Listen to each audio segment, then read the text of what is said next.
Cora, hit that movie news. I don't have movie news. You didn't? Oh, well, I got... I said I was going to say I have horror game and... Oh, well, then I'm going to drop my movie news because this one sucks.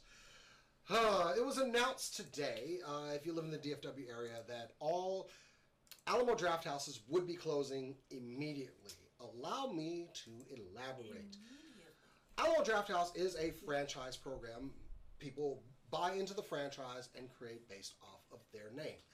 The ones that we have in the area were not, were franchises. They were not owned by individuals. They were owned by a corporation called,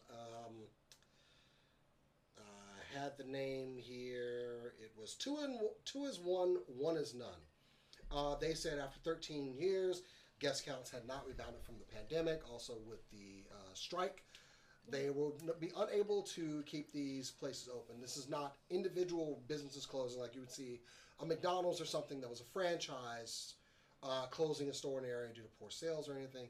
Across the board in Dallas, they had it all, and they are losing it all as a whole. Now, Alamo Drafthouse themselves have announced they are looking into purchasing those buildings that were used in theaters to perhaps continue it, maybe bring it under other franchisement.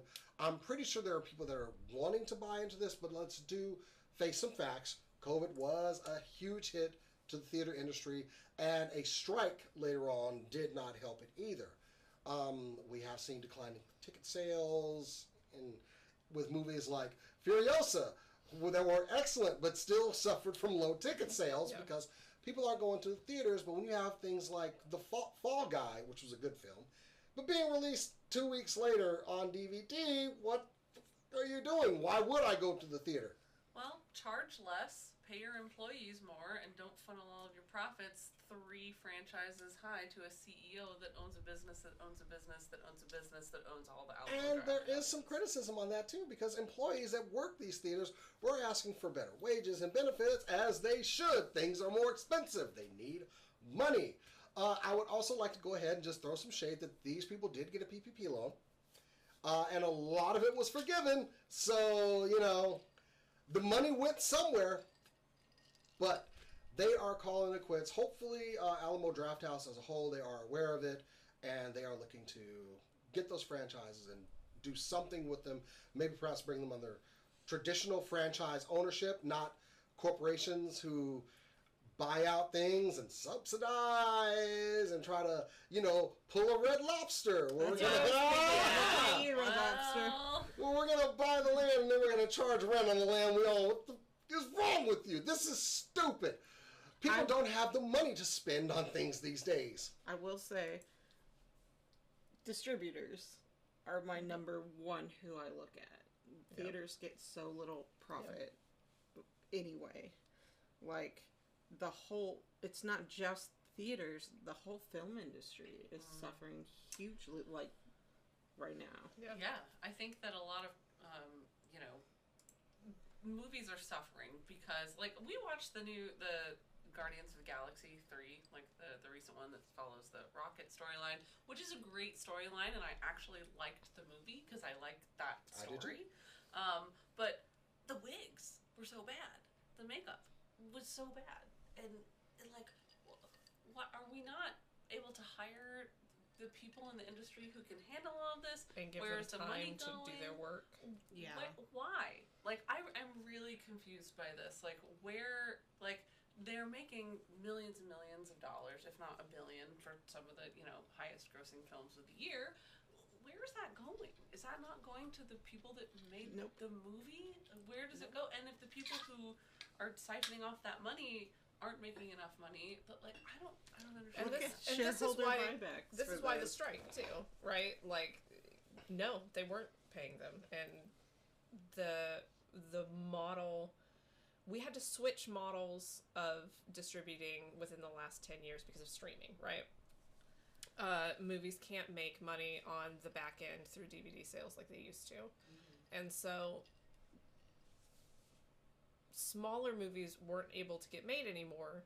Everything needs to make $1 billion or a ridiculous amount of money. And make $1 billion after spending $500 No, Yeah. And no, But see, they're Alamo just not getting paid. Alamo had a bit of an advantage in this theater because they could actually do other. Like I am more likely to go to Alamo to watch a double feature of the Ultraman movies. Yeah. But while I'm there, instead of like a regular theater where I'm going to get a drink and popcorn, I'm going to get fried pickles. I'm going to get a drink. I'm going to get some food while I'm there. You've got alcohol sales. You've got food Exactly. sales. How I does will that say itself- that's where they're making. And Like, they if don't you have to really want to support theaters, your tickets help some. You're getting your popcorn drink if that's what they have, or your fried pickles. I like chicken wings from there. Like that's where they're actually making their money. Yeah, I might get like a meal while I'm there, but also you don't have to show like everything that's out. You could do a showing of like, I just want to see this movie on the screen. Like, they've done plenty of showings of Japanese tokusatsu movies that I wouldn't get at a normal Cinemark or one of Inwood those and places. Magnolia used to do a ton of that. Magnolia I didn't see Fight Club in the theater the first time. I saw it later in the Inwood Lounge, which is all love sacks and stuff, and it was really cool. I watched the Lord of the Rings extended editions last year in an Alama Drafthouse. Kat unfortunately couldn't make it. She hates Lord of the Rings. But like it was books. It was a community, and like that's the saddest thing to And me. that's the is other that part of it. It's a community, When they would especially do the one things, in they would Richardson. have cosplayers come out all the time. When we went to go see Five Nights at Freddy's, That's right. Cora and I Yeah. dressed up as characters from Five Nights at Freddy's. And Oh, we dragged a bunch of people to Singing in the Rain because we loved Singing in the Rain growing up, See? and they'd never seen it. Like, so I think they had a leg up on things in that. And honestly, I've kind of seen them move away from a lot of that in the area. And I think you're right about Red Lobster. I think somebody bought That's them and then perfect just example. sold it off for parts. we watched the whole Toys John R Us. Oliver, Yeah, John Oliver did a Red Lobster piece. I'll never forgive them and for like, Toys R I Us. really want to see Yeah. theaters evolve and adjust. Let's bring back like shadow cast of Rocky Horror, and like let's get Right. some community Yes. fun stuff. The stuff where they Yes. show like the room with the cues of when you can say stuff and Yes. throw popcorn Well, they've and like hosted all all- that stuff. Maybe Friend of not the throw show, popcorn. but- Danny Gallagher, they hosted one of his Maki. Maki Horror Picture shows there. And it was great. They did Jack Frost. And it was funny. They were on. Prime The theater material. had plenty of people in there. You don't get those kind of events at regular Regal and Cinemark. So hopefully Alamo does step in. Bring bring please. local, let indie filmmakers do their screenings Yeah. there. Like, Absolutely. we went to a movie theater to see a movie she was in one time. Like, it did the first premiere. We did that for It was one fun. that Yeah. a friend of ours was making, and they had a trailer for that movie I was in. And it was, yeah. I saw myself on the big screen. It was really weird. I went, It's, oh my God, it's that was weird, right? Yeah. Yeah, but that's the kind of stuff that Alamo was bringing, and I think they got away from it, but hopefully they can get back to it because Alamo as a whole are not doing Beloved. terrible. Beloved. Especially the one in Richardson.